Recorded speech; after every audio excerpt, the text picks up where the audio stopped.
ఇదిగోండి, ఈరోజు పుల్కాల్లోకి పన్నీర్ లబబ్దార్ కర్రీ చేశాను. చాలా బాగుంటుంది. పుచ్చగింజలు, జీడిపప్పు, టమాటా ఈ పేస్ట్ లెంతీ వీడియో అప్లోడ్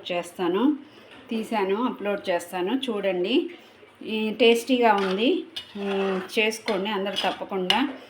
నేను మొత్తము ఇంత చాలా తక్కువ ఆవు మీగడతోటే చేశాను. ఎక్కువ భాగం కొద్దిగా పన్నీర్ వేయించడానికి ఆవు నెయ్యి కొద్దిగా వాడాను.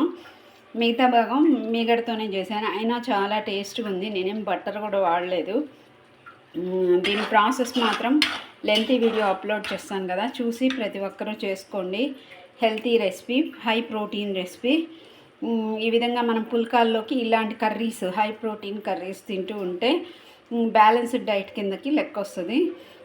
హెల్తీగా ఉంటాము, నీరసపడిపోము, యాక్టివ్గా ఉంటాం రోజు మొత్తం.